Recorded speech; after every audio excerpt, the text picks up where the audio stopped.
दोस्तों, जय जोहार। मैं कौशल तिवारी और बिहनिया संझा में आपका स्वागत है। एक तरफ लोकसभा के चुनाव के दौरान देश के गृह मंत्री अमित शाह भ्रष्टाचार के खिलाफ जमकर विश्वमंद कर रहे हैं।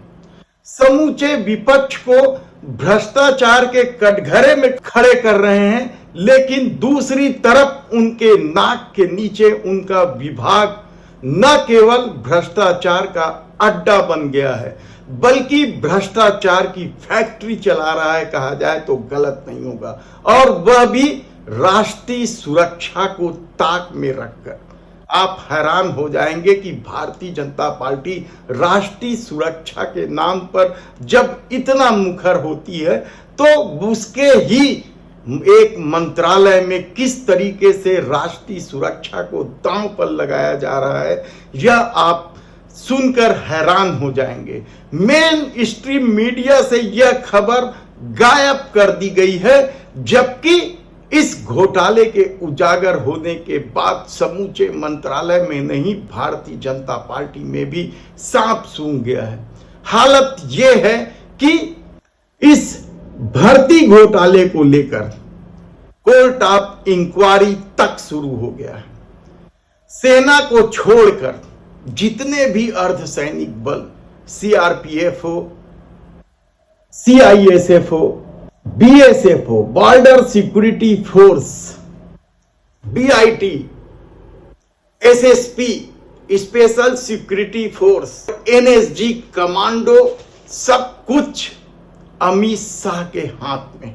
और ये सारे विभाग देश की आंतरिक सुरक्षा के लिए लगाए गए हैं, लेकिन इसकी भर्ती में यदि इस तरह के घोटाले सामने आए, जिसे कोर्ट ऑफ इंक्वायरी करना पड़े, जांच के आदेश देना पड़े, तो आप समझ सकते हैं कि भारतीय जनता पार्टी किस तरीके से राष्ट्रीय सुरक्षा के साथ खिलवाड़ कर रही है। सवाल सिर्फ इस भर्ती घोटाले का नहीं है, आप चाइना के मामले में भी देख लीजिए कि लाल आंख दिखाने वाले किस तरीके से खामोश बैठे हैं। नेपाल के मामले में भी देखिए किस तरह से उन्होंने अपने रुपए में क्या कुछ कर दिया। लेकिन ये परसेप्शन बनाया गया है कि भारतीय जनता पार्टी राष्ट्रीय सुरक्षा के मुद्दे पर कोई समझौता नहीं करती। और यदि आपको भरोसा ना हो तो इस भर्ती घोटाले की एक एक फाइलें आप जब देखेंगे तो हैरान हो जाएंगे कि किस तरीके से इन सातों विभागों में CISF, CRPF, BSF, BIT, SSP और एनएसजी कमांडो की भर्ती में किस तरीके से लापरवाही। सवाल अग्निवीर योजना में युवाओं के भविष्य के साथ खिलवाड़ का नहीं है, यहां तो सिर्फ राष्ट्रीय सुरक्षा का मसला है। और एक दो नहीं, 60 ऐसे अभ्यर्थी अनफिट पाए गए जो फाइनल नियुक्ति के समय या ज्वाइनिंग के समय औपचारिक मेडिकल जांच में मौजूद थे। यह भर्ती 2020-21 में शुरू हुआ था और सैकड़ों की संख्या में युवाओं की भर्ती की गई थी, जिसमें से 60 ऐसे युवा जो अनफिट पाए गए। मेडिकल जांच होती है नागपुर से लेके जहां जहां भी यह भर्ती प्रक्रिया होती है, वहां वहां जांच होती है।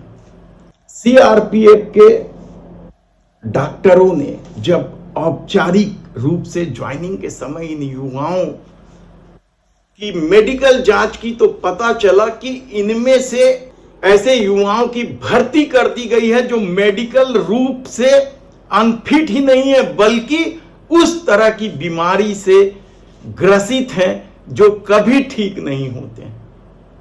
और यह पहले ही लक्षण में दिखाई दे देता है, वह तक नहीं देखा गया। कई डॉक्टरों के नाम सामने आ रहे हैं जो इस पहले मेडिकल जांच में इन लोगों को फिट किया, जिसमें डॉक्टर सुशील कुमार प्रमुख रूप से हैं। सीआरपीएफ इन युवाओं में से 17 युवा ऐसे निकले जो जिनकी नियुक्ति सीआरपीएफ में की गई थी। सीआरपीएफ का मतलब होता है संवेदनशील क्षेत्रों में इनकी पोस्टिंग होती है। छत्तीसगढ़ के नक्सली इलाके भी उसमें शामिल है, या मणिपुर या नागालैंड, इस तरह की जगहों पर इनकी नियुक्ति होती है। और उसमें से औपचारिक रूप से जब ये ज्वाइनिंग करने युवा पहुंचे तो 17 युवा ऐसे निकले जिन पर गंभीर रूप से बीमारी थी, और बीमारी के लक्षण सीधे तौर पर देखा जा सकता था। लेकिन इनकी पता नहीं किस तरीके से मेडिकल जांच हुई, जिसमें से एक है युवराज गोकुल, स्कोनिस स्पाइन, ये बीमारी है उसको, ये कभी ठीक नहीं हो सकती और इसके लक्षण साफ तौर पर दिखाई देते हैं, लेकिन इनकी भर्ती कर दी गई।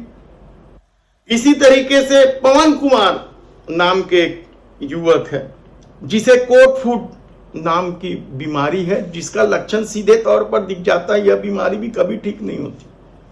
इस तरीके से सीआरपीएफ में जिन युवाओं का चयन किया गया था उसमें 17 युवा जब ज्वाइनिंग करने पहुंचे तो पता चला कि उनको तो इस तरह की गंभीर बीमारी है कि भर्ती ही नहीं हो सकता, लेकिन कर दी गई क्योंकि अमित शाह का मंत्रालय है, मोदी जी ईमानदार है, वहां तक पैसा बिल्कुल नहीं पहुंचा होगा।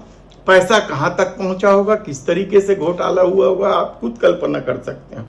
इसी तरीके से किसी को मिडिल फिंगर, यानी आप सोच नहीं सकते कि गंभीर बीमारी जिसके लक्षण साफ तौर पर देखे जा सकते हैं, ऐसे 60 युवा जिनकी नियुक्ति सीआरपीएफ में होना था, सीआईएसएफ में जिनकी नियुक्ति होनी थी, जो महत्वपूर्ण ठिकानों में जिनकी नियुक्ति होती है, औद्योगिक सुरक्षा बल बोलते हैं जिनका, रेलवे स्टेशन, एयरपोर्ट, बंदरगाह जैसे महत्वपूर्ण जगहों पर इनकी नियुक्ति होती है, संसद में भी।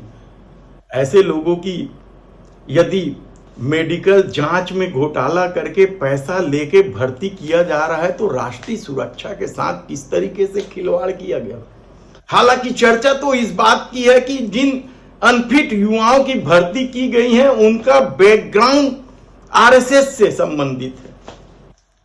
विपक्ष खामोश है, कांग्रेस अभी तक इस मामले में चुप्पी ओढ़ी हुई है, या उनके मुंह में दही जमा हुआ है, क्या अमित शाह का खौफ है। लेकिन यदि देश के गृह मंत्री जगह जगह घूम घूम कर विपक्ष को भ्रष्टाचार के कटघरे में खड़ा कर रहे हैं और उनके विभाग में, उनके नाक के नीचे राष्ट्रीय सुरक्षा को नजरअंदाज करके भर्ती घोटाला किया जा रहा है या भर्ती घोटाले की फैक्ट्री चलाई जा रही है, तो आप कल्पना कर सकते हैं कि देश किस तरीके से सुरक्षित हाथों में। और अमित शाह तो सर्टिफिकेट बांट रहे हैं। ये अलग मसला है कि राजनीतिक रूप से लोगों को समझ में आ गया है, खासकर इलेक्टोरल बॉन्ड को लेकर और दूसरे दलों के भ्रष्टाचारियों को भाजपा में लेकर। लेकिन क्या किसी ने कल्पना की होगी कि राष्ट्रीय सुरक्षा के मसले पर भी भारतीय जनता पार्टी घोटाला करने से नहीं चूकती। हालांकि इलेक्टोरल बॉन्ड में लोगों की जान के साथ खिलवाड़ करते हुए उन घटिया दवा या जहर बनाने वाली कंपनियों की जांच रोककर पैसा वसूला गया। लेकिन राष्ट्रीय सुरक्षा जो दावा करती है कि देश सुरक्षित हाथ में है, नियत सही तो नतीजे सही के विज्ञापन देने से क्या ये भ्रष्टाचार को नजरअंदाज किया जाए। देखना होगा इस मामले में कांग्रेस क्या करती है या बाकी दल क्या करते हैं। लेकिन यह एक गंभीर मामला और इस मामला के सामने आते ही, और यह कोई घोटाले की पुष्टि खुद उनके विभाग के होम अफेयर विभाग ने ही इसकी पुष्टि की है और कोर्ट ऑफ इंक्वायरी के जांच के आदेश दिए। देखना है कि इस मसले पर क्या होता है। लेकिन अभी तो फिलहाल जितने भी युवाओं की भर्ती हुई उसमें से 60 युवा ऐसे निकले हैं जो मेडिकल रूप से अनफिट थे, जो राष्ट्रीय सुरक्षा के लिए खतरा बन सकते थे, कठिन परिस्थिति में काम नहीं कर सकते थे। देखना है कि अमित शाह के मंत्रालय में चल रहे इस भ्रष्टाचार की फैक्ट्री का क्या होता है।